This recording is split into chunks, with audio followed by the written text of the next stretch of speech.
The dust swirled around Eliza Carter's worn boots as she stood outside Holbrook's general store, her fingers trembling as they clutched the small gold band. The Kansas sun beat down mercilessly on the wooden boardwalk, and she could feel the eyes of passers-by boring into her back. A widow at 24, with nothing left but the clothes on her back and this single piece of gold that once promised forever. "Please, Mr. Holbrook," she said quietly, pushing the ring across the counter.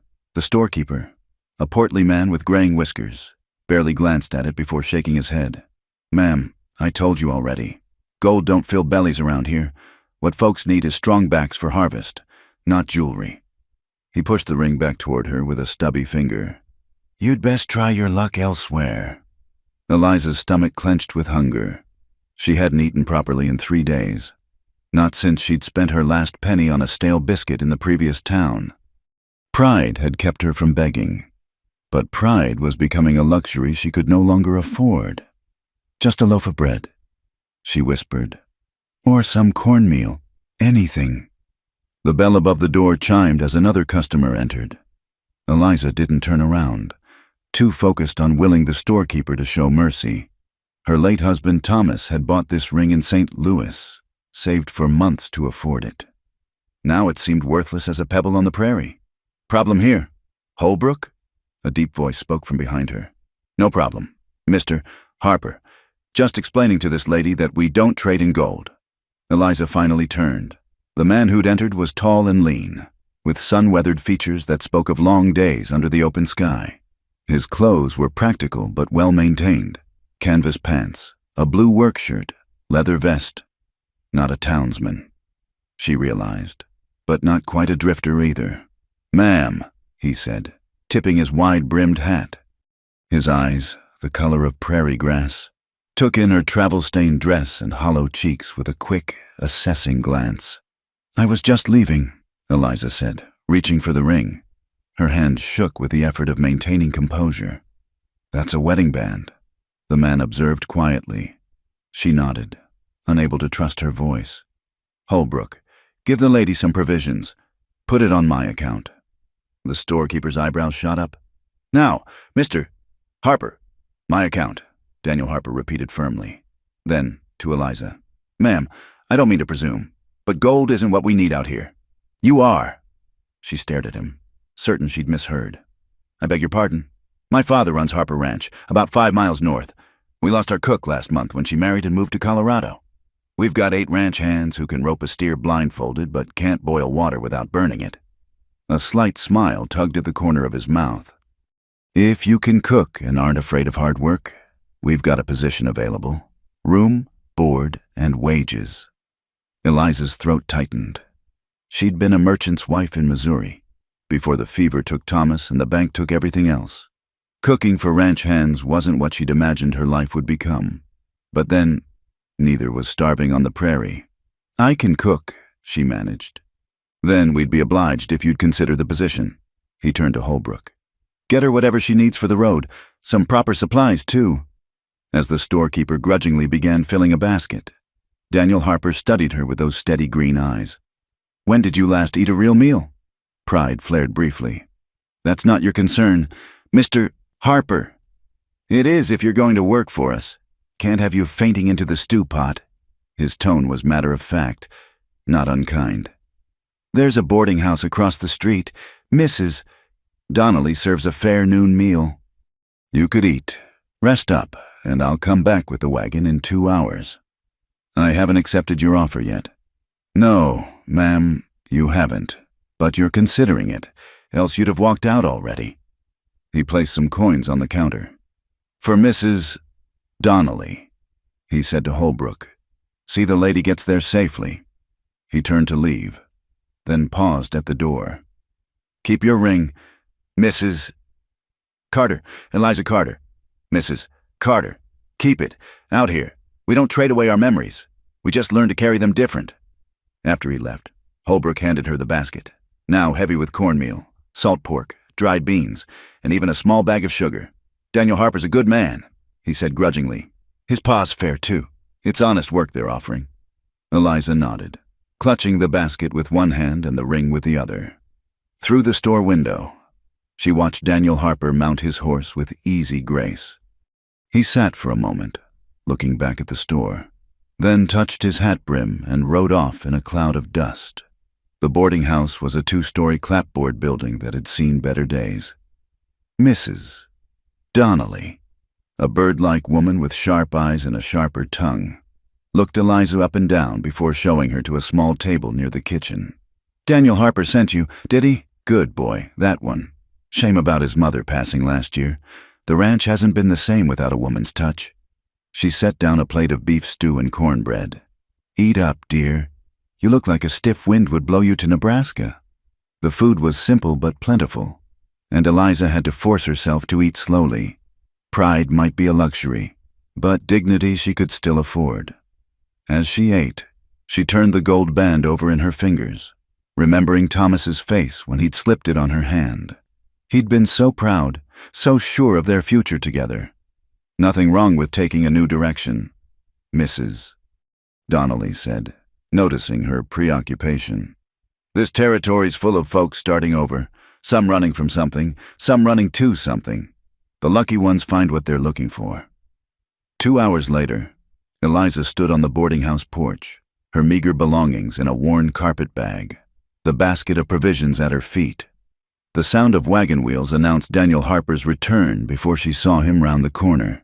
He handled the team of horses with the same quiet competence he'd shown in the store. "Mrs. Carter." He jumped down to help her with her things. "Decided to take a chance on us? It seems I have little choice." "Mr. Harper, there's always a choice. Just sometimes one option's better than the others." He lifted her carpet bag into the wagon bed with ease. "The ranch is a fair piece out. We'll be there before sundown." As she settled onto the wagon seat, Eliza took one last look at the town. Holbrook's General Store, where she'd nearly traded away her last link to her former life. The boarding house, where kindness had come with beef stew and wisdom. The dusty street where desperation had driven her to consider the unthinkable. "Second thoughts?" Daniel asked, gathering the reins. "No," she said firmly. "No second thoughts." As they rolled out of town, the vast prairie stretched before them, golden grass rippling like waves in the wind. The sky was impossibly wide, a dome of blue broken only by wisps of cloud. It was beautiful and terrifying in its emptiness. This land that demanded everything and promised nothing. "Your father won't mind that you've hired a complete stranger?"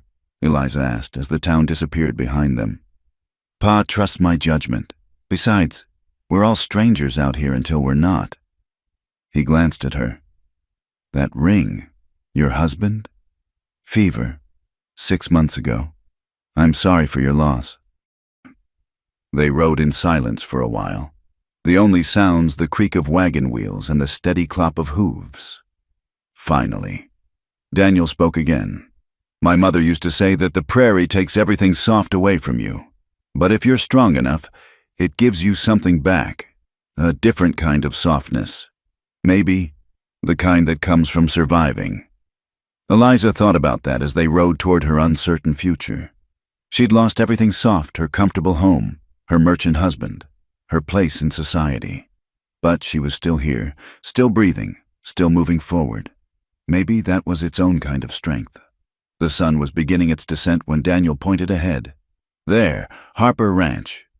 In the distance, she could see buildings taking shape. A main house, a barn, what looked like a bunkhouse. Smoke rose from a chimney, and she could make out figures moving among a herd of cattle. It wasn't much by Missouri standards, but against the vast emptiness of the prairie, it looked like civilization itself. "Welcome to your new home, Mrs. Carter," Daniel said. "Such as it is." Eliza straightened her shoulders and lifted her chin. She'd been a merchant's wife, soft and sheltered. That woman had died with Thomas in Missouri. The woman riding into Harper Ranch was someone new, someone the prairie was still shaping. She clutched her wedding ring one more time, then slipped it into her pocket, not throwing it away, not trading it for bread, but carrying it forward into whatever came next. Daniel Harper had been right out here. They didn't trade away their memories. They just learned to carry them different. The wagon rolled to a stop in front of the main house just as the sun touched the horizon, painting the prairie in shades of amber and rose. Before Daniel could help her down, the front door opened and a man emerged. Older, grayer, but bearing the same lean build and steady gaze as his son. "Pa, this is Mrs. Carter," Daniel said, lifting Eliza's carpet bag from the wagon. "She's agreed to take on the cooking." Jacob Harper studied her with eyes that missed nothing. His face was carved by wind and weather into deep lines, but there was no cruelty in it. "Ma'am," he said simply, touching the brim of his hat, "Daniel says you've fallen on hard times. I'm willing to work, Mr. Harper," Eliza replied, meeting his gaze directly. "That's all that matters now." A ghost of approval flickered across the older man's features. "Fair enough. Daniel will show you to your quarters. Supper's at 6 sharp. The men get powerful cranky when they're kept waiting." He paused, then added more gently, "We're glad to have you. Mrs. Carter, it's been too long since this kitchen saw proper use." The kitchen, as it turned out, was both better and worse than Eliza had expected. The room itself was spacious, with a large cast-iron stove, sturdy work tables, and shelves lined with provisions. But dust coated every surface, and the remnants of the ranch hands' attempts at cooking were evident in scorched pots and a sink full of unwashed dishes. "I know it's a sight," Daniel said apologetically, setting her bag down. "The boys tried their best, but—" "It's fine," Eliza interrupted, already rolling up her sleeves. "Though I'll need water heated for cleaning, and someone will have to show me where everything's kept." "I'll fetch water," he offered immediately. "Your room's through there. It's small, but it's private. Used to be the pantry before Ma had it converted." The room was indeed small but clean, with a narrow bed, a washstand, and a single window looking out toward the barn. Eliza set her few belongings on the bed and returned to face the disaster of a kitchen. "How many men am I cooking for?" "8 hands, plus Pa and me. Sometimes more during roundup or when we hire extras." Daniel was already pumping water into buckets. "The men eat hearty. They work hard." As he heated water on the stove, Eliza began her assessment. The larder was well stocked with basics: flour, cornmeal, beans, salt pork, preserved goods. There was even a root cellar with potatoes and onions. She could work with this. "What time do the men rise?" "First light. They'll want coffee and breakfast by 5. He glanced at her. "I know it's a lot to ask. Starting tomorrow." "I'll manage." She began sorting through the pots, setting aside those too damaged to save. "Mr. Harper, Daniel, where's the nearest creek for washing?" "Behind the house, about 50 yards. But we haul water for the kitchen." He paused in his work. "Mrs.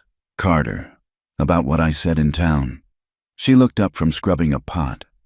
"Yes? When I said gold isn't what we need, I meant it. This ranch runs on work and grit, not pretty things. We've all got our reasons for being here. Our losses. What matters is what we do with today." Before she could respond, the door banged open and men began filing in. Drawn by the smell of heated water and the sight of a woman in the kitchen, they were a rough-looking bunch, sun-darkened, dusty, ranging from a boy who couldn't be more than 17 to a grizzled man who might have been 60. "Boys," Daniel said firmly, "this is Mrs. Carter, our new cook. Mind your manners."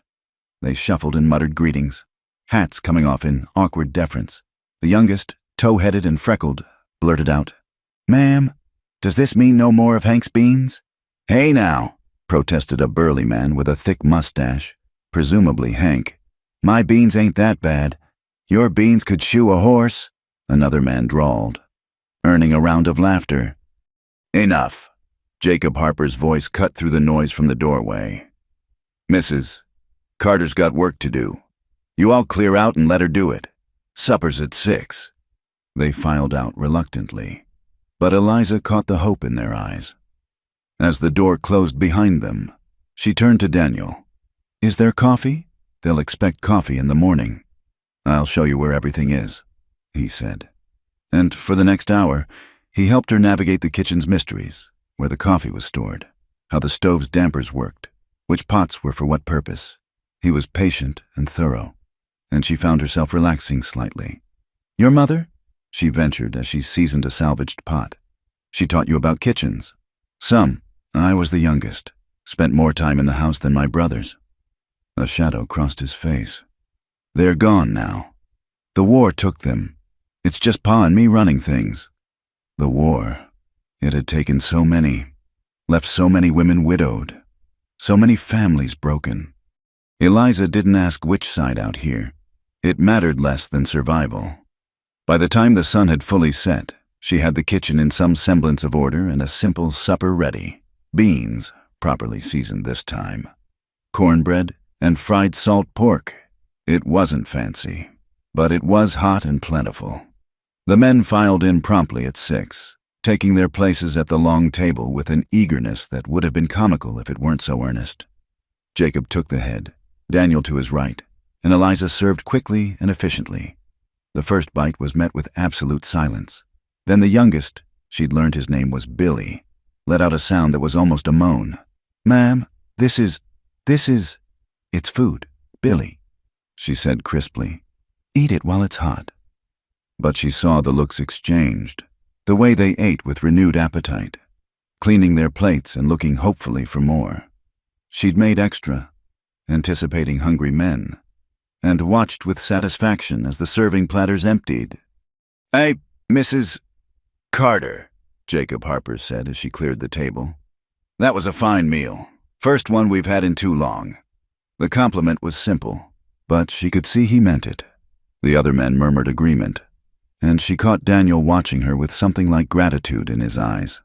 After supper, as she washed dishes, Daniel appeared at her elbow with a dish towel. "You don't have to," she began. "Ma makes maid. Everyone help with cleanup. No reason to change now." He took a dripping plate from her hands. "The men are already talking about breakfast. Billy offered to get up early to help with the fire if it means proper biscuits. I'll manage the fire myself." "Thank you." But she was pleased despite herself. It had been so long since anyone had appreciated anything she'd done. "You did well tonight," he said quietly. "I knew you would. You knew nothing about me except that I was desperate enough to trade my wedding ring for bread. I knew you still had pride in your bearing, even hungry. Knew you looked at that ring like it meant something more than gold. Knew you didn't beg, even when begging might have worked." He set down the towel and met her eyes. People reveal themselves in hard moments. "Mrs. Carter, what I saw in that store was someone who'd bend but not break." The words settled into her chest, warming something that had been cold for months. She turned back to the dishes to hide whatever might be showing on her face. "Fine words, Mr. Harper, but I'm just a cook now. Nothing more. Nothing wrong with honest work." He picked up the towel again. "And please, just Daniel. Mr. Harper is my father." They finished the dishes in companionable silence. As Eliza dried her hands, she noticed him pull something from his pocket, a small bunch of prairie flowers, already slightly wilted. "Picked these on the way back from town," he said, almost shyly. "Thought your room might—" Well, Ma always liked flowers in the house. The gesture was so unexpected, so gentle from this quiet man, that Eliza felt her throat tighten. She took the flowers carefully. "Thank you, Daniel." He nodded and turned to go, then paused at the door. "Mrs. Carter, what you said about being just a cook, you're wrong. You're someone who's choosing to build something new instead of lying down in the ashes of what was. That takes courage most folks don't have." After he left, Eliza stood in the clean kitchen, holding the prairie flowers. Through the window, she could see lights in the bunkhouse, hear the low rumble of men's voices and occasional laughter. Above, stars were beginning to pierce the darkening sky, more stars than she'd ever seen in Missouri. She found a small jar for the flowers and placed them on the windowsill in her room. As she prepared for bed, her hand went automatically to her pocket where the wedding ring rested. Thomas would have liked Daniel Harper, she thought, would have appreciated his straightforward manner and quiet kindness. for the first time in 6 months. The thought of her husband didn't bring the sharp stab of grief she'd grown accustomed to. Instead, there was a gentler ache, like an old bruise rather than a fresh wound. Tomorrow would come early 4 a.m. to start the fires, to begin the bread, to brew coffee strong enough to wake men who worked from dawn to dusk. It would be hard work, harder than anything she'd done as a merchant's wife. But it was work, and shelter, and people who looked at her with hope instead of pity. Gold isn't what we need. You are. The words echoed in her mind as she lay down on the narrow bed, fully clothed except for her boots. Tomorrow she'd unpack properly, wash her spare dress, settle in. Tonight, she was too tired for anything but sleep. But just before she drifted off, she thought about Daniel's eyes when he'd handed her those flowers, green as prairie grass, warm as summer rain. Something fluttered in her chest, unfamiliar after months of numbness. Not hope, not yet, but maybe, just maybe, the possibility of it. The rooster's crow came too soon, pulling Eliza from dreams of Missouri mornings and Thomas's gentle smile. For a moment, she forgot where she was, reaching across the narrow bed for a warmth that wasn't there. Then the unfamiliar walls came into focus, and with them, the weight of her new reality. Harper Ranch, day 1. She dressed quickly in the pre-dawn darkness, pinning her hair back severely and tying on the apron she'd found hanging behind the door. The kitchen was cold and silent as a tomb, but she knew her way around now. First the fire, coaxing life from last night's banked embers. Then water for coffee, set to boil while she mixed biscuit dough. By the time boots began stomping on the porch, she had coffee brewing strong enough to float a horseshoe and biscuits turning golden in the oven. The door opened to admit Billy, the tow-headed boy, his eyes hopeful. "Morning, ma'am. That coffee I smell." "It'll be ready when you are," she said briskly. Breakfast at 5 means breakfast at 5. Not a moment before. But she softened the words with a small smile, and Billy grinned back before retreating to wait with the others. She could hear them gathering outside, voices low and anticipatory. At 5 precisely, she opened the door. "Breakfast is served." They filed in with more order than the previous evening, taking what she realized were established places at the table. Daniel nodded to her as he passed, and she noticed he'd already been working. His shirt showed signs of hay and horsehair. "Morning chores," he explained, catching her glance. "Horses don't care what time a man rises."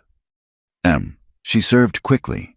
Biscuits, gravy made from last night's pan drippings, fried potatoes, and thick slices of salt pork. The coffee disappeared so fast she had to brew a second pot before she could pour her own cup. "Mrs. Carter," Jacob said as he split his third biscuit. "Where did you learn to cook like this?" "My mother, back in Ohio. Then my husband." She stopped, cleared her throat. "A woman learns what she needs to learn." "Well, we're grateful for your learning," said an older hand named Samuel, his weathered face creasing into a rare smile. "Haven't had biscuits this light since my own mother's kitchen." The praise warmed her more than the coffee. As the men prepared to head out for the day's work, Daniel lingered. "The supply wagon goes to town end of the week," he said. "Make a list of what you need. Pa's already said to get whatever makes your work easier." "That's generous. It's practical. Good food keeps good workers." He paused at the door. "There's a milk cow in the barn, Rosie. She's gentle enough if you want fresh milk for cooking. I can show you after supper." The morning flew by in a rhythm of washing, preparing, planning. She explored the root cellar more thoroughly, took inventory of the larder, and discovered a neglected kitchen garden behind the house, choked with weeds but showing signs of what it had been. At noon, she packed a simple meal into a basket, cold biscuits, cheese, dried beef, and rang the triangle hanging by the kitchen door. She'd learned from Billy that the hands took their midday meal wherever they were working, too far to come back to the house. Daniel appeared to collect the basket, his shirt soaked with sweat despite the moderate temperature. "They're grateful," he said simply. "Hank usually just throws hardtack in a sack." "Hardtack," she repeated. appalled. No wonder they were so pleased with simple beans. His laugh was rusty, as if he didn't use it often. "Ma'am, you could serve them boot leather and they'd thank you, long as it wasn't Hank's cooking." She found herself smiling back. "I'll aim a bit higher than boot leather." The afternoon brought unexpected company. She was scrubbing the long table when she heard horses approaching, then voices. Daniel's and others she didn't recognize. Through the window, she saw 3 riders, their mounts dusty from hard travel. The kitchen door opened, and Daniel entered with 2 men. The third, she noticed, remained outside with the horses.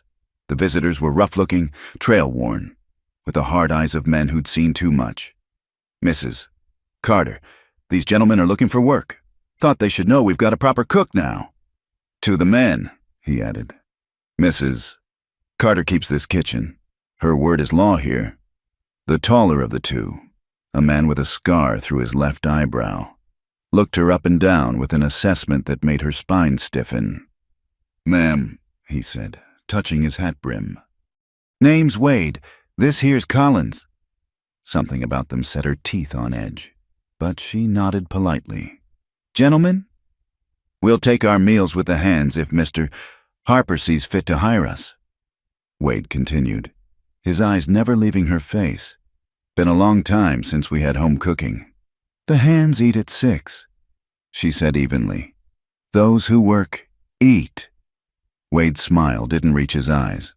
"Fair enough." After they left, Eliza found her hands were trembling slightly. She gripped the edge of the table, angry at her own reaction. She'd dealt with all manner of men in Thomas's store, some rougher than these, but something about Wade's measuring look had reminded her of her vulnerability here, a lone woman among strangers.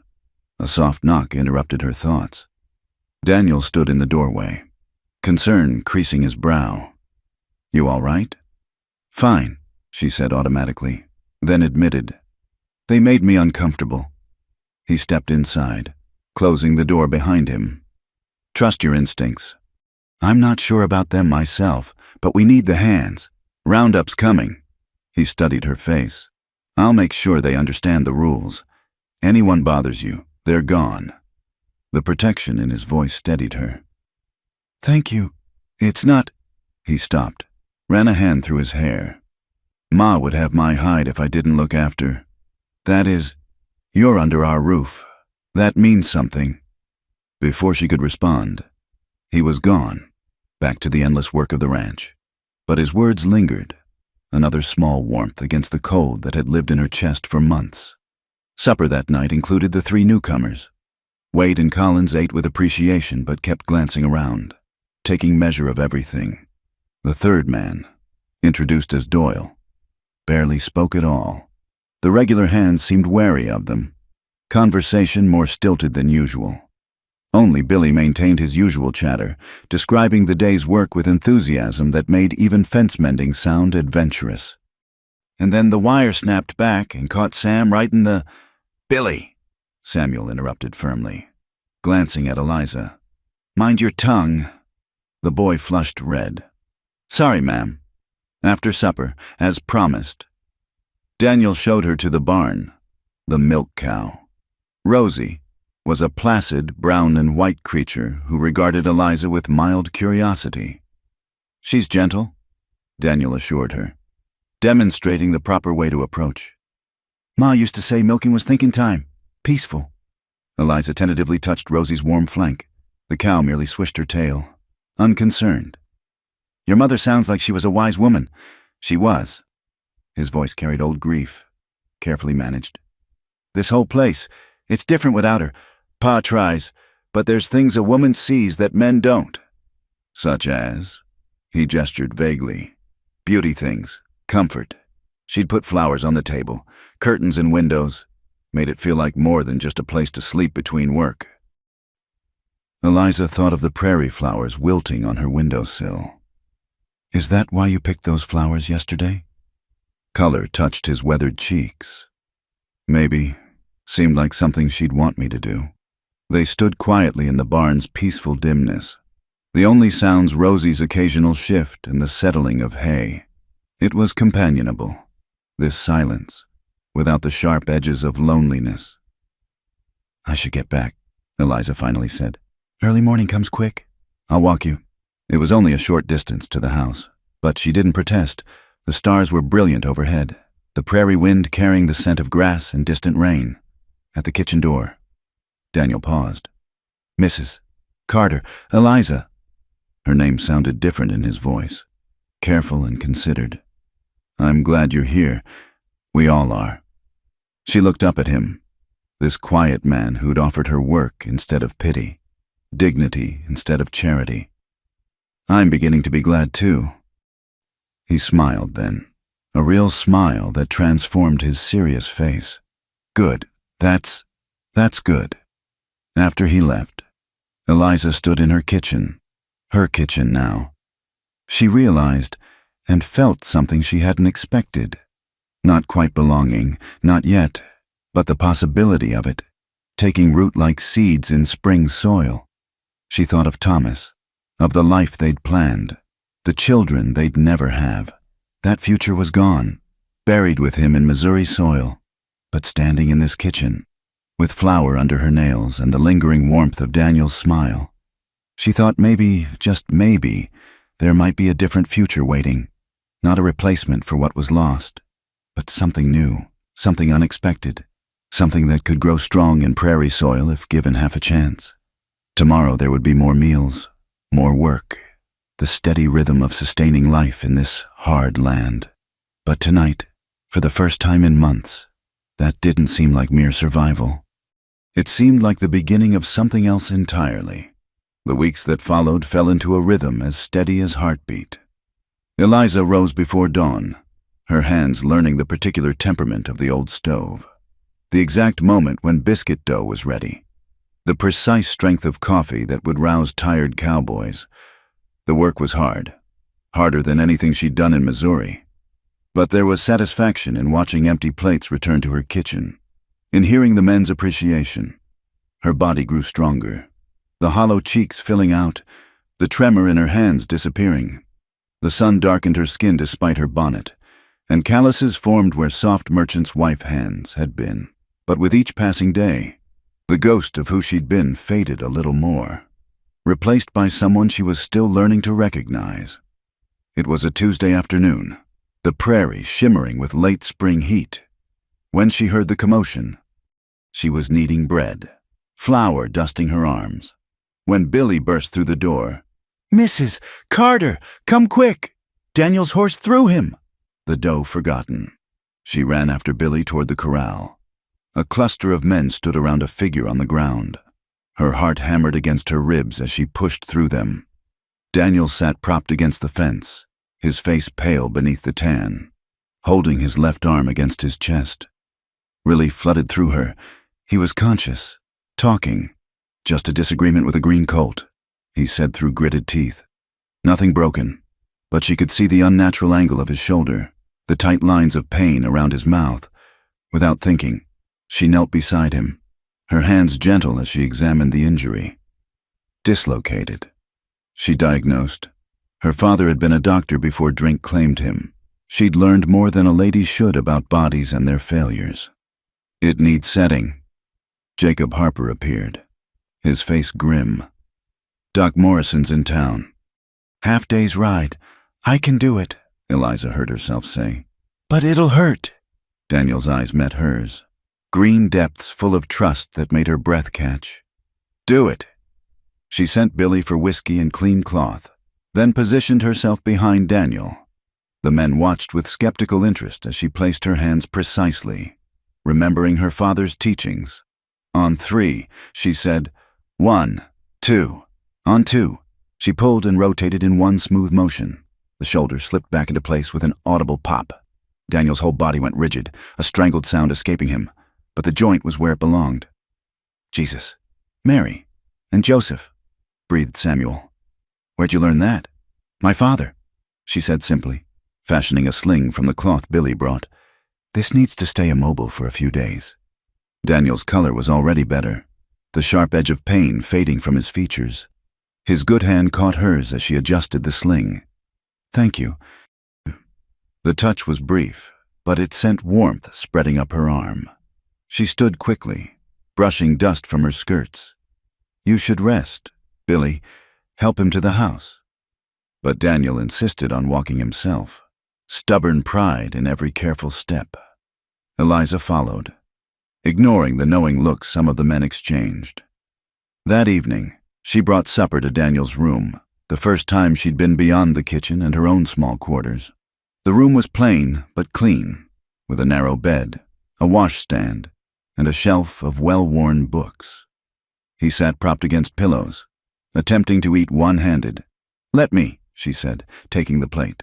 "I'm not an invalid." "No, you're a stubborn fool who'll re-injure that shoulder trying to prove something." She cut his meat into manageable pieces. "There. Now you can feed yourself and maintain your masculine pride." His laugh surprised them both. "You sound like Ma." She had no patience for what she called foolish male vanity. A wise woman. Eliza settled into the chair beside his bed. "Tell me about her." So he did. As the evening light slanted through the window, Margaret Harper had been a schoolteacher from Pennsylvania, come west with dreams of civilizing the frontier.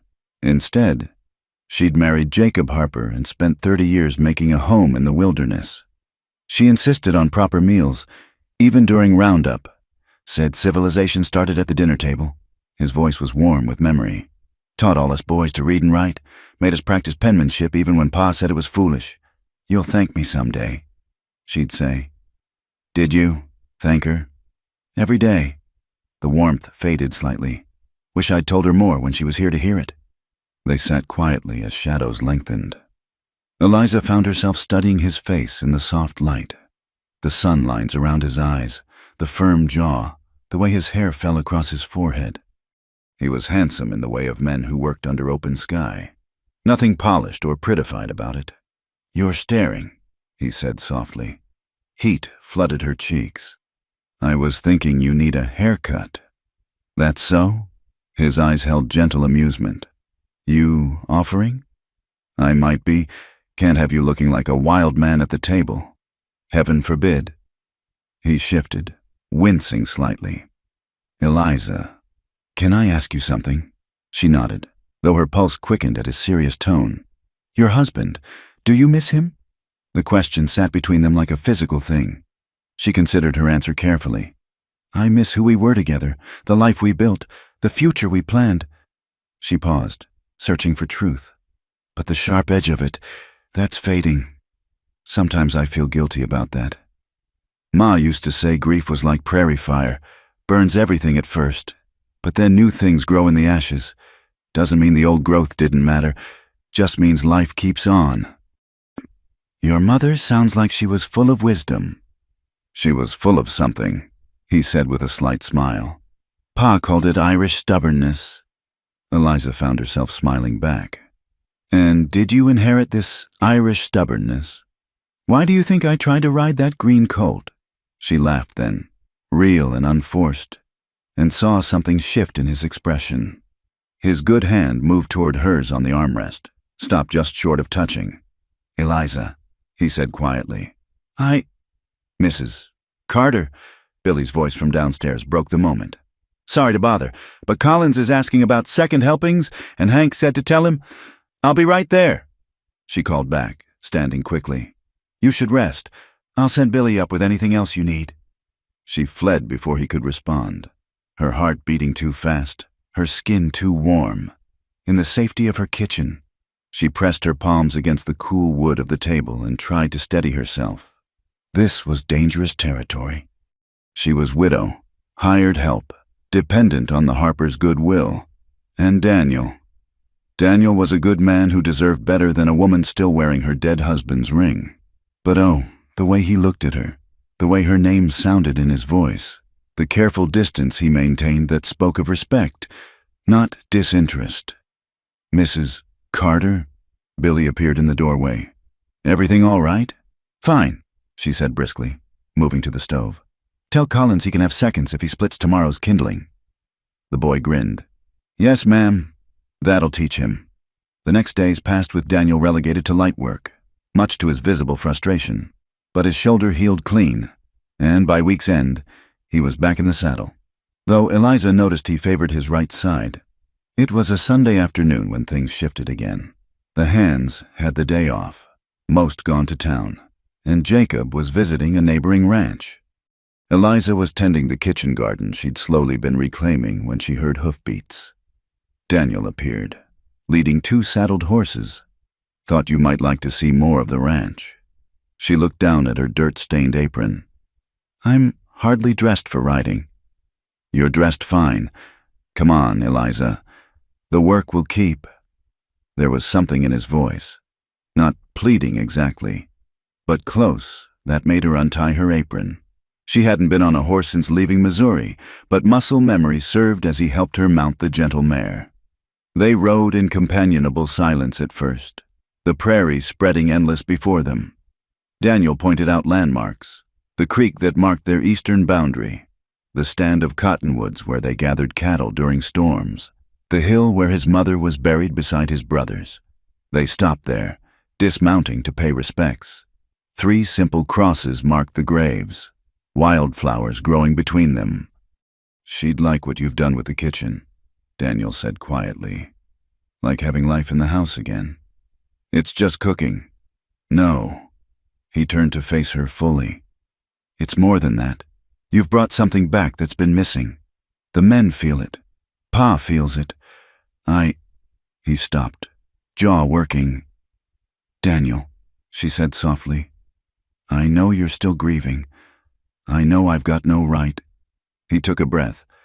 But I need you to know that seeing you in that kitchen, hearing you laugh with Billy, watching you gentle that cow like you've been doing it all your life, it's the first time this place has felt like home since Ma died.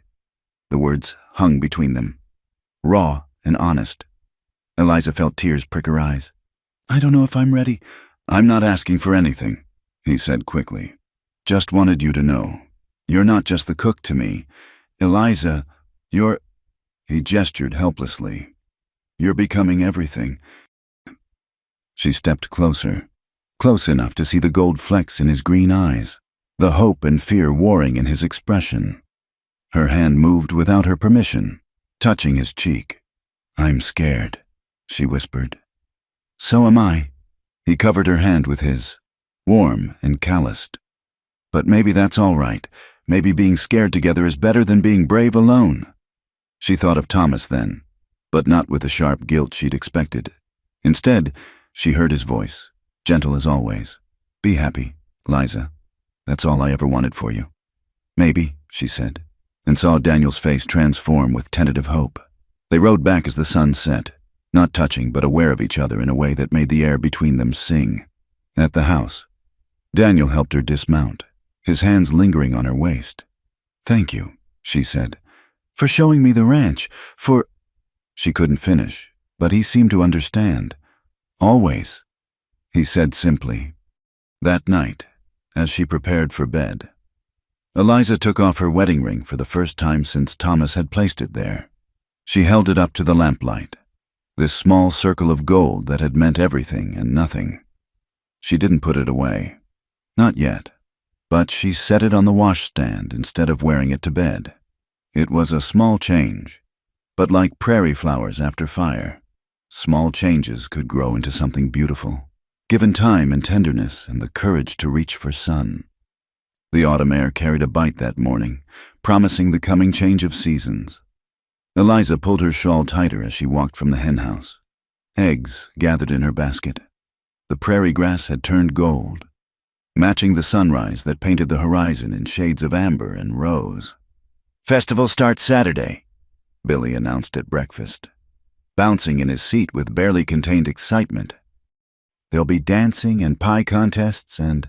Settle down before you upset your plate, Samuel chided, though his weathered face showed amusement. You'd think you were still 10 years old. Let him be excited, Eliza said, refilling coffee cups. When's the last time any of you had cause for celebration? The men exchanged glances. It had been 2 years since Margaret Harper's passing. 2 years since the ranch had participated in town festivities. But something had shifted in recent months. A lightness returning to the household that made celebrations seem possible again. Mrs. Carter's right. Jacob said from the head of the table. "Time we stopped living like we're in mourning. Margaret wouldn't want that." He looked at Daniel. "You'll escort Mrs. Carter to the festival." It wasn't a question. Daniel's ears reddened, but he nodded. "If she's willing." All eyes turned to Eliza. She felt heat rise in her cheeks, but kept her voice steady. "I suppose I could use supplies from town." Billy whooped, earning another reprimand from Samuel. But the damage was done. The mood at the table had lifted, anticipation crackling like lightning before a storm. Over the following days, the ranch buzzed with preparation. The men debated which horses to show, who would enter the roping contest, whether Hank's famous or infamous corn liquor would make an appearance. Even the newcomers, Wade and Collins and Silent Doyle, seemed caught up in the enthusiasm. Eliza found herself both excited and anxious. It had been over a year since she'd attended any social gathering, and never as an unattached woman. Well, not unattached exactly. The entire county seemed to know she was the Harper Ranch's cook, and speculation about her relationship with Daniel had likely already made the rounds. The night before the festival, she stood before her small mirror, holding up her 2 dresses. Both were practical wool, suited for a merchant's wife in mourning. Neither seemed right for a harvest festival, for dancing, for the way Daniel looked at her when he thought she wasn't watching. A soft knock interrupted her thoughts. "Come in." To her surprise, it was Jacob Harper who entered, carrying a box. "This was Margaret's," he said gruffly. "Been sitting in a trunk, doing nobody any good. She'd want it worn." Inside was a dress of deep blue cotton scattered with tiny flowers, simple but lovely. Beneath it lay a pair of kid gloves and ribbons for her hair. "Mr. Harper, I couldn't—" "You can and you will." His voice brooked no argument, but his eyes were kind. "My boy's been happier these past months than I've seen him since we lost her. That's your doing. Margaret would want you to have something nice." Emotion clogged her throat. "Thank you." He paused at the door. "Mrs. Carter, Eliza." Daniel's a good man, but he's cautious. Been hurt before, though he'd never say. Don't let him use that caution as a wall. After he left, Eliza held the dress up to herself. It would fit, she could tell. Margaret Harper had been of similar build. The thought of wearing a dead woman's dress to court her son should have felt macabre, but instead it felt like blessing, like acceptance. Saturday dawned clear and crisp. The men left early for town, riding or taking the supply wagon, leaving Daniel and Eliza to follow in the buggy. She'd risen even earlier than usual to prepare food for the communal meal, 2 pies, a batch of her famous biscuits, and a jar of preserves from the wild plums she'd found growing near the creek. When she emerged from her room wearing Margaret's dress, her hair pinned up with the ribbons, Daniel was already waiting by the buggy. He turned at her approach and stopped mid-motion, his expression stunned. "You look—" He cleared his throat. "You look beautiful." The compliment warmed her more than the wool shawl around her shoulders. "Your mother had lovely taste. Pa gave you her dress?" At her nod, something shifted in his face, a tension easing. She'd be glad. She always said pretty things should be worn, not hidden away. He helped her into the buggy with careful hands, and they set off toward town. The ride was quiet at first, both of them aware of the shift this day represented. Finally, Daniel spoke. "I should warn you, folks will talk about you being there with me." "Let them talk." He glanced at her, surprise and something deeper in his eyes. "You sure?" She thought about it, about propriety and reputation and the gossip of small towns. Then she thought about waking each morning with purpose, about Billy's enthusiasm and Samuel's quiet approval, about the way Daniel's smile made her feel alive again. "I'm sure." The town was transformed for the festival. Lanterns hung from every available surface, though they wouldn't be lit until evening. Tables groaned under the weight of communal feast preparations. The sound of fiddle music drifted from the cleared area that would serve as a dance floor. Children ran between the adults' legs. their laughter bright as bird song. Eliza felt the weight of eyes as they arrived, heard the whispers behind hands. The widow Carter with the Harper boy. That's her. The one who traded her ring for bread. Heard she's quite the cook. But there were smiles too, nods of greeting. And when Mrs.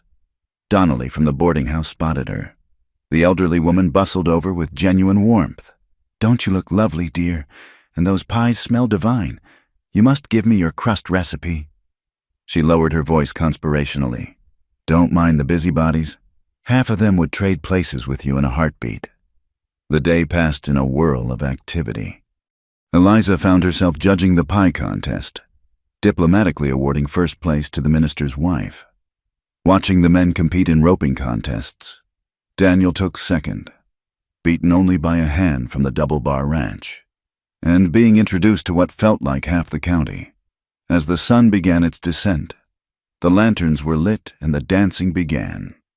Eliza stood at the edge of the crowd, watching couples whirl to the lively fiddle music.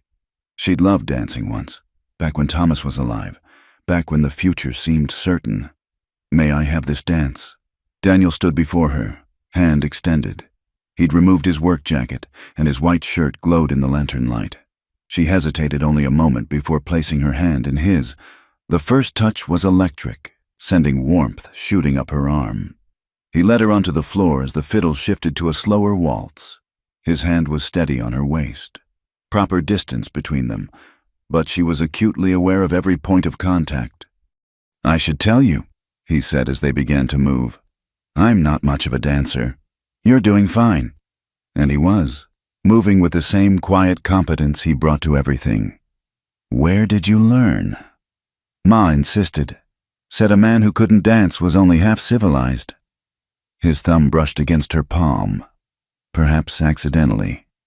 "Haven't had much cause to practice lately." They moved together as the music swelled, and Eliza felt herself relaxing into the rhythm. Other couples swirled around them, but they might have been alone for all she noticed. Daniel's eyes never left her face, and what she saw there made her breath catch. "Eliza," he said softly, "I need to tell you something." Her heart hammered against her ribs. "Yes? He spun her gently, buying time. When she was back in his arms, he continued, "I was engaged once, before. Her name was Catherine." Eliza's steps faltered slightly, but he held her steady. She was the daughter of a rancher up north. Pretty, accomplished, everything a man could want. We were to be married, until she visited the ranch and saw what life here really meant. The isolation, the hard work, the uncertainty. His jaw tightened. She broke it off the night before she left, said she couldn't bury herself in the wilderness for any man. "Daniel, I'm telling you this because I need you to understand what I feel for you. It's not just loneliness or convenience. When you're in that kitchen, humming while you work, when you gentle that ornery cow, when you stand up to Wade when he gets too familiar, you're not just surviving this life, you're thriving in it. You're making it better." His voice dropped. "You're making me better." The music had stopped, but they stood frozen in place, oblivious to the dancers moving around them. Eliza reached up, touched his cheek as she had that day by his mother's grave. "I'm not Catherine," she said simply. "No," he agreed, covering her hand with his. "You're Eliza." "And that's everything." Someone cleared their throat nearby. Billy, grinning like a fool. "They're starting another dance, if you two are done staring at each other." Daniel's face flushed, but Eliza laughed. The sound bright and free. "One more dance," she told Daniel. "Then I should check on the pies." But one dance became two, then three. They talked between songs, about the ranch, about his mother's roses that Eliza was trying to resurrect, about the books on his shelf she'd been eyeing.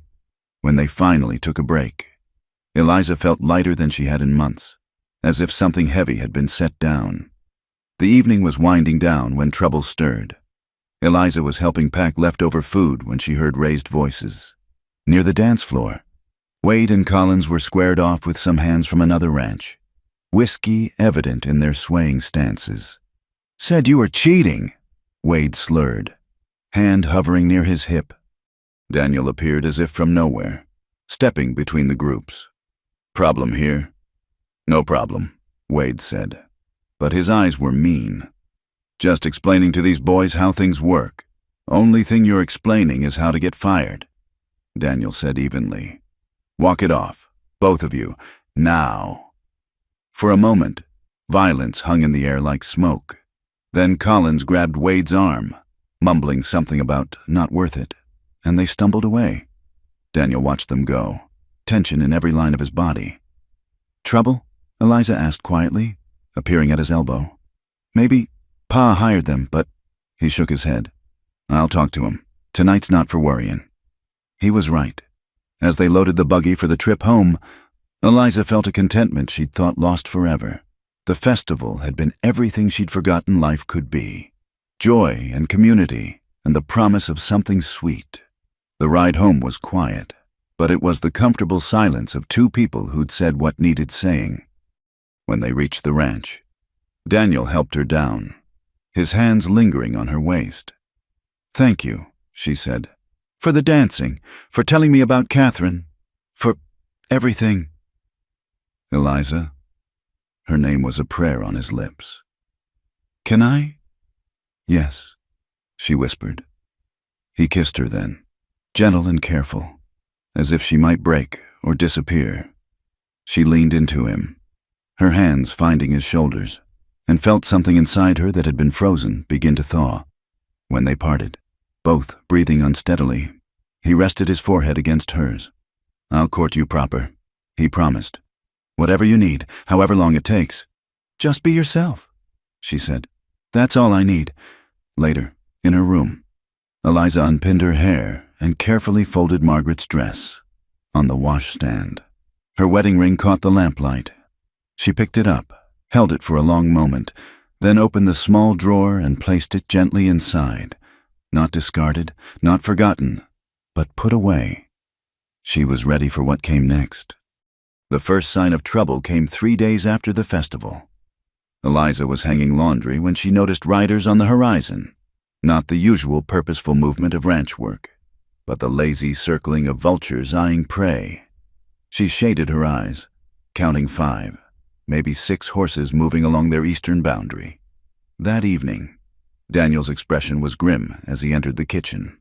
"Someone cut our fence lines. Lost about 20 head before we noticed." "Rustlers?" Jacob asked from his place at the table. "Maybe, or someone wanting us to think so." Daniel's eyes flickered to where Wade sat with the other hands. Could be coincidence, but Eliza saw the doubt in his face, the careful way he watched the 3 newcomers. Wade caught the scrutiny and smiled, slow and mocking, before returning to his meal. The tension grew over the following days like storm clouds building on the prairie. More cut fences, a water hole fouled with a dead coyote. Small harassments that kept the men riding longer hours, tempers shorter, everyone looking over their shoulders. "It's Clayton Mason," Samuel said one evening, voice low. The regular hands had gathered in the kitchen after the others had left. A war council of sorts. "Got to be. He's been eyeing Harperland for years." "Can't prove it," Daniel said, frustration evident. "And we can't fight shadows."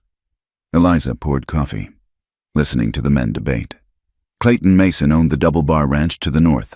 Operation 3 times the size of theirs, run on greed and intimidation.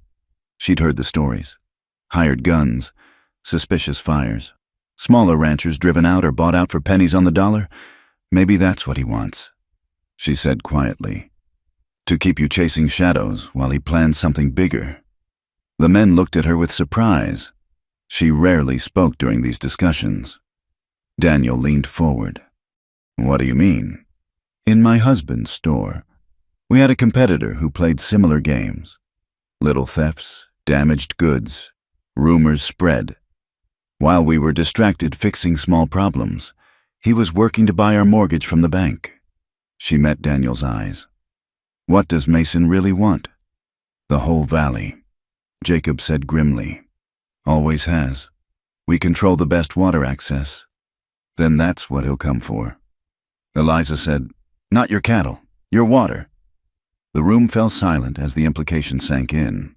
Without water rights, the ranch would wither like grass in drought. No amount of fence mending or cattle watching would matter if Mason found a way to claim their creek access. That night, Daniel walked her to her room as had become their custom. These moments were precious stolen kisses in doorways, quiet conversations under stars, the brush of hands when she served his plate, a courtship constrained by propriety and the watchful eyes of others, but no less sweet for it. "You're clever," he said, catching her hand. "Seeing what we missed. I've had practice watching for snakes," she replied. "Just because they're in business suits doesn't make them less dangerous." He pulled her close, and she went willingly, savoring his solid warmth. "I worry," he admitted against her hair. "If Mason makes a real move, then we'll face it," she said firmly. Together, his arms tightened. "I love you, Eliza." The words, first time spoken aloud, made her heart stutter. She pulled back to see his face, finding nervousness and hope in equal measure. "I love you too," she whispered, and watched joy transform his features.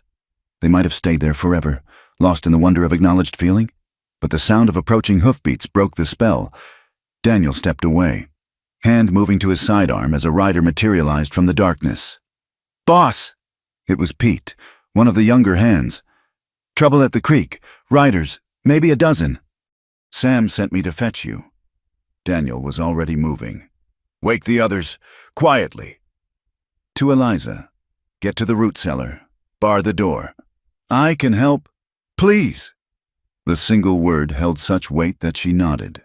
He kissed her quickly, fiercely. "Promise me you'll stay safe. Promise me you'll come back. Always." Then he was gone, swallowed by darkness. Eliza stood frozen for a moment before training kicked in. She flew to the kitchen, grabbing the rifle Jacob kept behind the door, checking its load. The root cellar was safest, but she'd be blind down there. Instead, she barricaded herself in the kitchen, dousing all lamps but one turned low. Through the window, she watched men moving like shadows, their own hands heading out, led by Daniel and Jacob.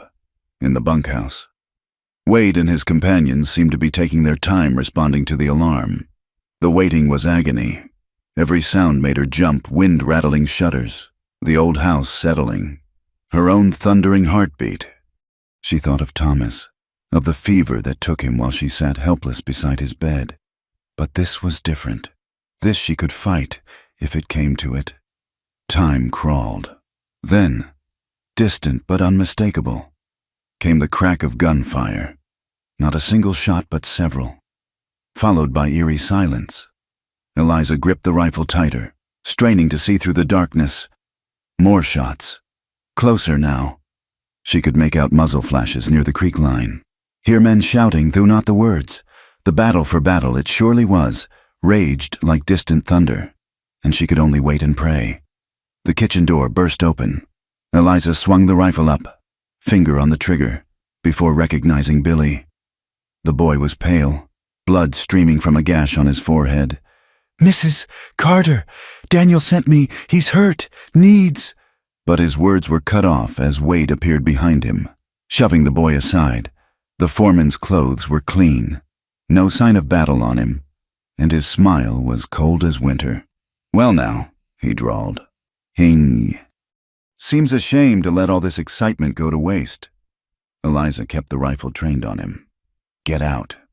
"Don't think so. See, mister, Mason's paying good money for information about this ranch. Routines, defenses, weak spots." His eyes traveled over her insultingly. "Didn't expect a bonus like you, though." "I said get out." Her voice was steady despite the fear clawing at her throat. Wade took a step closer. "One woman with a rifle she probably can't use. Where's your protector now?" "Right here." Daniel stood in the doorway, left arm hanging useless, blood soaking his shirt. But the gun in his right hand was rock steady, pointed at Wade's head. "Should have stayed bought." Wade sneered, though uncertainty flickered in his eyes. "Should have picked better employers." Daniel's voice was ice. "Drop your gun. Slow."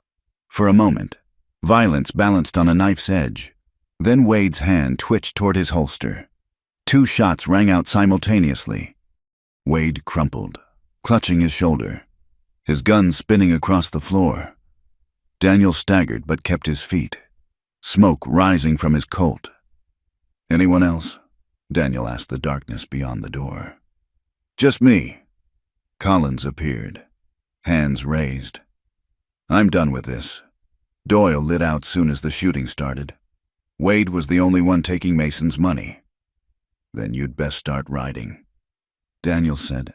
"Don't stop till you hit Colorado." Collins didn't need telling twice. He grabbed Wade, hauling the cursing man to his feet, and they disappeared into the night. Only then did Daniel's strength fail. He sagged against the doorframe, gun slipping from nerveless fingers. Eliza caught him as he fell, easing him to the floor. Blood soaked through his shirt from a wound high on his chest, and his face was gray with pain and blood loss. "Don't you dare," she said fiercely, pressing her hand against the wound. "You promised to come back." "Did come back," he managed. "Others coming." Mason's men retreated, but... "Hush." She grabbed clean towels, trying to stem the bleeding. "Billy, get water boiling, now." The boy scrambled to obey as footsteps thundered on the porch. Jacob burst in, taking in the scene with one comprehensive glance. "How bad?" "Bullet's still in there," Eliza reported, her healer's instincts overriding emotion. "High chest, missed the lung, but he's losing blood fast." More men crowded in. Samuel, Pete, others she recognized, all bearing signs of battle.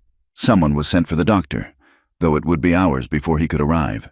In the meantime, Eliza did what she could, her father's teachings serving her once more. "Talk to me," she commanded Daniel as she worked. "Stay awake." "Bossy," he mumbled.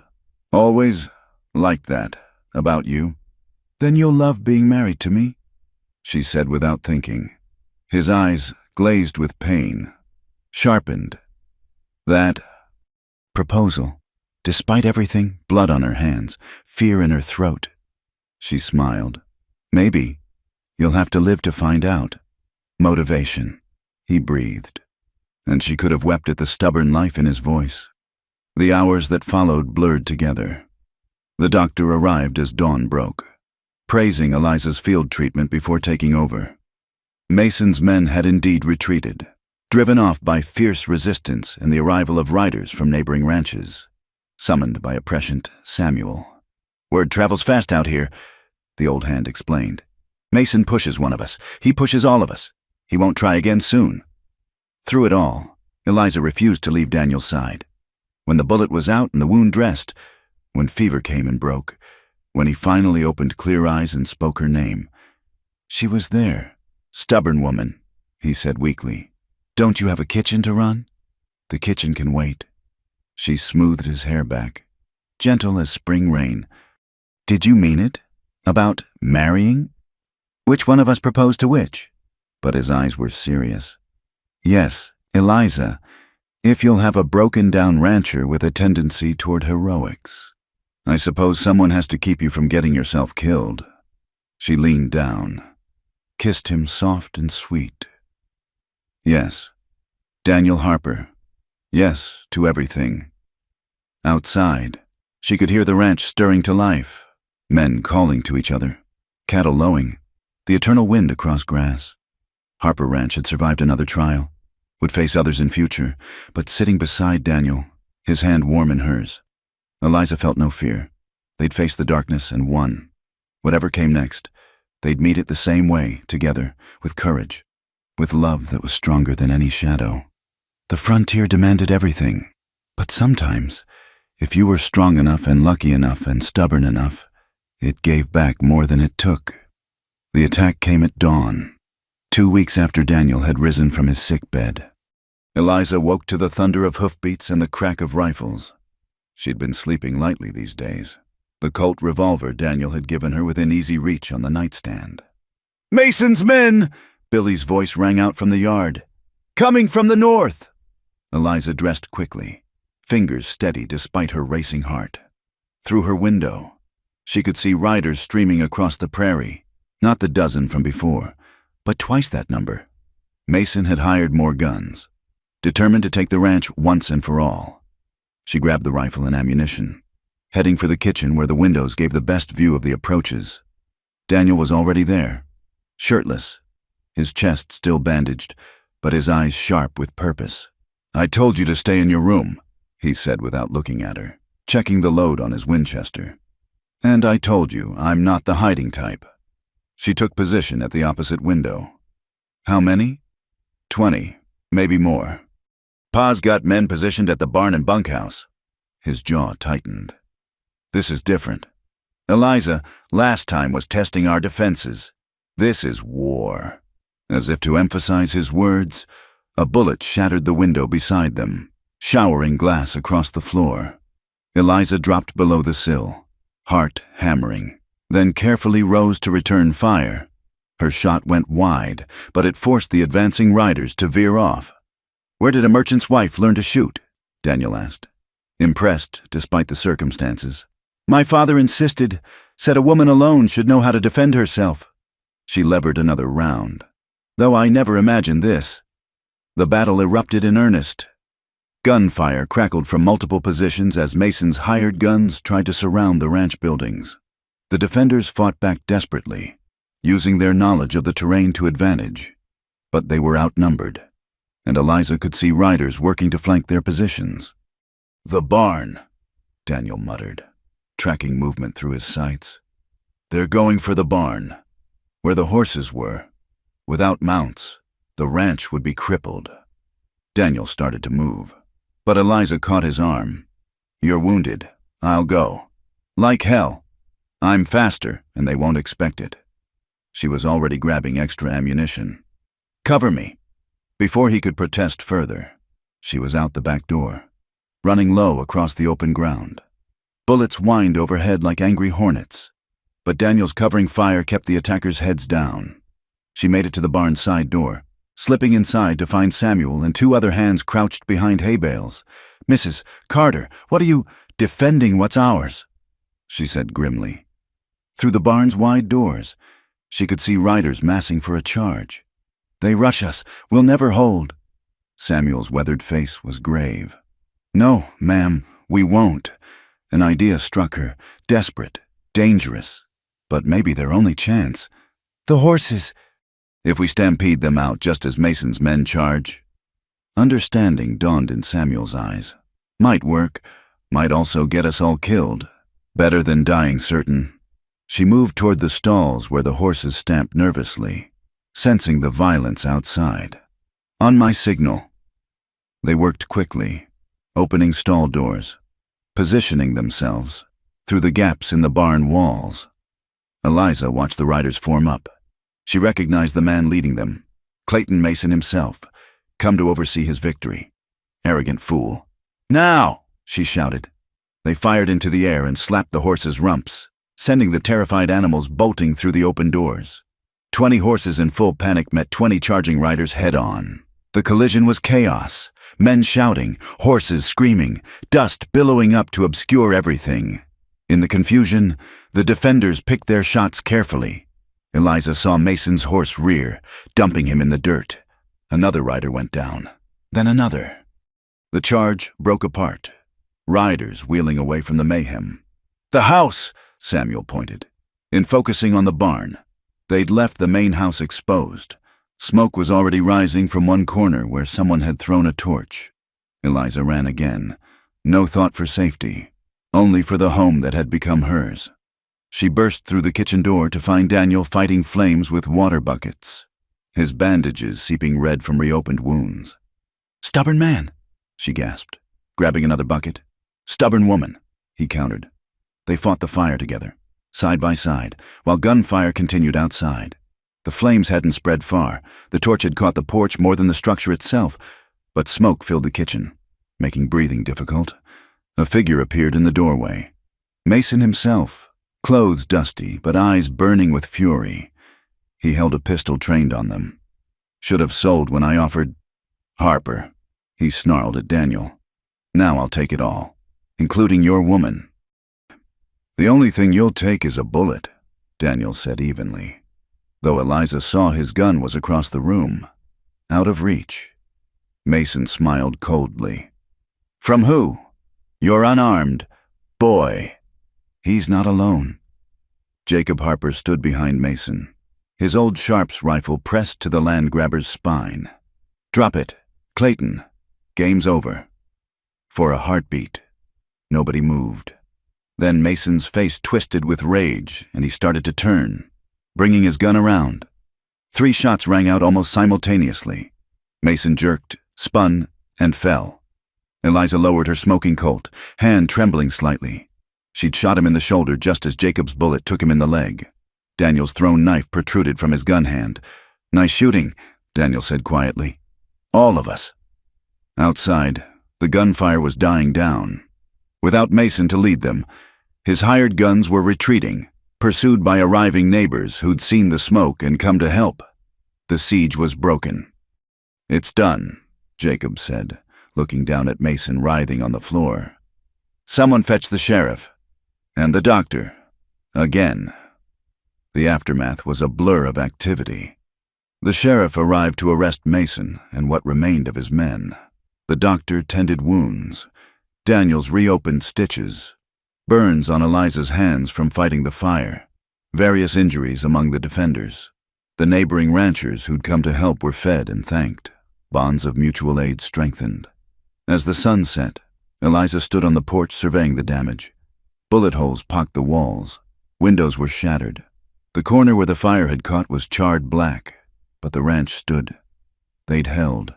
We'll need to rebuild, Daniel said, joining her. His arm was in a sling again, face pale but determined. We will, she agreed. Then the full weight of it hit her. What they'd survived. What they'd nearly lost. What they'd fought for. Her knees buckled. Daniel caught her with his good arm, pulling her against him. Hey, it's over. We're safe. I shot a man, she whispered. I've never... You saved us. All of us. He pressed his lips to her hair. You were magnificent. Eliza. Terrifying, but magnificent. She let out a shaky laugh. Is this what life will always be like? Fighting for what's ours? Sometimes, but not always. He turned her to face him. Most days will be quiet. Cooking breakfast, tending cattle, watching sunsets, raising children who'll be too stubborn for their own good. Children, despite everything, warmth bloomed in her chest. If you want, when you're ready. His eyes searched hers. I know today was proof, she interrupted. Proof of what? That I belong here, that this is home, that what we're building is worth fighting for. She reached up, cupped his face with a soot-stained hand. I love you, Daniel Harper. I love this ranch, this life, these people. I even love this ornery land that tries to kill us. He kissed her then, deep and desperate and full of promise. Around them, the ranch settled into evening men seeing to horses. Someone starting supper in the damaged kitchen. Life asserting itself over destruction. Marry me soon, he said against her lips. I don't want to wait. Next week, she agreed. As soon as you can stand upright for the ceremony. Billy's whoop from somewhere behind them suggested their conversation hadn't been as private as they'd thought. Within minutes, the entire ranch knew. Harper's boy and the widow were getting married. In the midst of battle's aftermath, joy sparked and spread like prairie fire. That night, as Eliza tended the wounded and fed the helpers, she thought about the journey that had brought her here. From desperate widow trying to trade gold for bread, to a woman who defended her home with gun and grit. The old Eliza, the merchant's wife, could never have imagined this life. But that woman was gone, refined away by prairie wind and necessity. In her place stood someone stronger, someone who could face down hired guns and comfort the wounded, who could make biscuits at dawn and fight fires at noon, someone who'd found love not in spite of hardship but because of how they'd faced it together. You're wool gathering, Daniel observed, catching her in the hallway. Thinking about gold, she said. He looked confused. Gold? How you were right. Gold wasn't what this place needed. She smiled, thinking of her wedding ring tucked safely in a drawer, part of another life. It needed someone too stubborn to quit. It needed you. He corrected. We all did. We all do. Tomorrow would bring its own challenges. Repairs to make, a ranch to run, a wedding to plan in the midst of rebuilding. Mason was finished, but there would always be those who coveted what others had built. The frontier demanded vigilance as much as courage. But tonight, surrounded by people who'd become family, in a house scarred by battle but still standing, Eliza felt only gratitude. She'd traded her ring for a chance at survival and gained so much more. Love, purpose, a place to belong. Gold couldn't buy that. Only courage could earn it, and grace could keep it, and love could make it worth every fight. Winter had passed like a distant dream, taking with it the scars of battle and leaving hope in its wake. The bullet holes in the ranch house walls had been patched, the burned timber replaced, and new glass gleamed in the windows. Spring arrived with its usual promise, painting the prairie in shades of green and gold, bringing life back to a land that had seen too much death. Eliza stood before the mirror in Margaret Harper's room, her room now, adjusting the simple cream-colored dress she'd sewn herself. It wasn't fancy by Missouri standards, but the delicate embroidery at the collar and cuffs spoke of hours spent by lamplight, creating something beautiful from plain cloth. At her throat hung a simple gold locket, Daniel's wedding gift, containing a sprig of prairie grass from the hill where his mother lay buried. "You look beautiful," came a voice from the doorway. "Mrs." Donnelly bustled in, her bird-like frame draped in her best Sunday dress. "Like a prairie rose, my dear. I feel like I might faint," Eliza admitted, pressing a hand to her stomach where butterflies danced. "Every bride feels that way. Even I did, 40 years ago." The older woman's eyes twinkled. "Though I suspect your young man is feeling worse. Last I saw, he was pacing the parlor like a caged wolf." Through the window, Eliza could see the preparations in the yard. Tables borrowed from neighbors groaned under the weight of food. Her kitchen had been cooking for days with help from the ranch women. Wildflowers decorated every available surface, and someone had strung ribbons between the posts, creating a festive canopy. Half the county seemed to have gathered, come to witness something good after the darkness of recent months. A knock at the door interrupted her musings. "Come in." Jacob Harper entered, looking uncomfortable but dignified in his best suit. In his hands, he carried a small wooden box. "This was Margaret's," he said gruffly. "Her mother's before that, came all the way from Ireland." He opened the box to reveal a delicate hair comb adorned with tiny pearls. "She'd want you to wear it today." Tears pricked Eliza's eyes as he gently placed the comb in her pinned-up hair. "Thank you," she whispered. "No, thank you." His weathered face was serious. "You brought my boy back to life. Eliza, brought this whole ranch back to life. Margaret would have loved you." He offered his arm. "Now, let's not keep that boy waiting any longer. He's likely worn a groove in the floorboards by now." The walk from the house to the yard felt both eternal and too quick. Then the makeshift aisle opened before her, and at the end stood Daniel, tall and straight despite his still healing wounds. His face when he saw her, joy and wonder and love all mingled, made her forget the crowd, forget her nerves, forget everything but him. Billy stood as best man, trying to look serious but grinning too wide to manage it. Samuel had cleaned up remarkably well and stood with the other hands, all of them scrubbed and pressed into their Sunday best. Even Rosie the milk cow had been decorated with ribbons, grazing placidly nearby as if blessing the proceedings. The minister, fetched from town, kept the ceremony simple as requested. When he asked if anyone objected, a meadowlark trilled from a fence post, making everyone laugh. Daniel's hands were steady and warm as he slipped a plain gold band onto her finger, not elaborate like her first ring, but solid and true like the man giving it.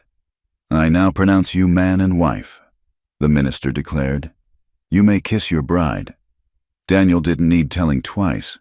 He pulled her close, kissing her thoroughly enough to earn whoops from the cowboys and gentle tisking from the church ladies. When they parted, both breathless and laughing, The celebration erupted around them. The rest of the day blurred into a tapestry of joy. There was dancing to fiddle music, Daniel proving he'd been practicing as he whirled her around the makeshift floor. There were toasts, ranging from eloquent to embarrassingly honest, especially after Hank's corn liquor made its inevitable appearance. There was food in abundance, Eliza's cooking supplemented by dishes from every ranch wife in the valley. As the sun began to sink toward the horizon, painting the sky in shades of rose and gold, Daniel drew her away from the celebration. They climbed the small hill behind the house, to the spot where prairie roses grew wild around 3 simple crosses. "Wanted to bring you here," he said quietly, "to introduce you proper." Eliza understood. She knelt by Margaret Harper's grave, placing her bouquet of wildflowers against the marker. "I'll take care of them," she promised softly. "Your husband, your son, this land you loved. I'll tend it all like you would have wanted." The wind whispered through the grass, and for a moment, Eliza could have sworn she felt approval in its touch. Daniel helped her rise, pulling her back against his chest as they watched the sun paint the prairie in colors of fire. "No regrets?" he asked. She thought of the desperate woman who'd stood in Holbrook's store all those months ago, ready to trade her last possession for bread. That woman could never have imagined this, standing on her own land, married to a man who saw her strength instead of her desperation, surrounded by people who'd become family. "None," she said firmly. "Though I do wonder. What? What would have happened if you hadn't been in that store that day?" His arms tightened around her. "I'd have found you somehow. Some things are meant to be, Eliza Harper." Eliza Harper. The name felt right on his lips, felt right in her heart. Not a replacement for who she'd been, but an evolution. The merchant's widow had become a rancher's wife. But more than that, she'd become herself. "We should get back," she said eventually, "before Billy drinks all of Hank's moonshine and starts singing those songs he thinks I don't know he knows." Daniel laughed. "Too late. I heard him starting on Sweet Betsy from Pike 10 minutes ago." They walked back hand in hand, the celebration still going strong. As they reached the yard, the crowd called for a speech. Daniel looked at Eliza, eyebrow raised in question. She nodded. "Friends," Daniel began, his voice carrying across the gathered faces. "A year ago, this ranch was dying. We'd lost my mother, lost our way, lost hope. Then a woman walked into our lives who reminded us that gold isn't what matters out here." He looked down at Eliza, love plain in his eyes. "What matters is grit, courage, the willingness to build something worth fighting for, the grace to find beauty in hard places, the strength to choose hope when despair would be easier. What matters," Eliza added, her voice clear and strong, "is finding people who'll stand with you when the storms come, who'll teach you that home isn't about where you came from, but where you choose to plant your feet and grow." The cheer that went up could probably be heard in the next county. As the celebration resumed with renewed vigor, Eliza found herself pulled into dance after dance, conversation after conversation. But through it all, her eyes found Daniel's, a constant touchstone in the happy chaos. Later, much later, when the last guests had departed or bedded down in the barn, when the ranch had settled into peaceful quiet, Daniel and Eliza stood alone in their kitchen now, in their home. "Happy?" he asked, drawing her close. "More than I knew was possible," she admitted. "Though I should warn you, I still can't milk that cow properly. She looks at me with such judgment." "We'll work on it," he promised, laughing. "We've got time. Time, such a precious gift, one she'd thought lost forever when Thomas died. But time wasn't just about duration. It was about depth, about filling whatever days you were given with purpose and love, and the courage to keep building even when the world tried to tear down what you'd made. Through the window, stars wheeled overhead in the vast prairie sky. Tomorrow would bring its own challenges. There was always work on a ranch, always something needing tending. But tonight, in the circle of her husband's arms, in the home they'd defended together, Eliza felt the deep peace of someone who'd found where they belonged. She thought again of that desperate moment in the general store, of kind green eyes and an unexpected offer. Gold isn't what we need, you are. Daniel had seen her truly that day, seen past the desperation to the strength underneath, and in seeing her, he'd helped her see herself. The wedding ring on her finger caught the lamplight, plain gold, honest and true, in the drawer upstairs. Thomas's ring rested peacefully, a treasured memory that no longer held her captive. She'd learned to carry her past differently, just as Daniel had promised, not as a weight to bear, but as a foundation to build upon. "What are you thinking?" Daniel asked, feeling her contemplative mood.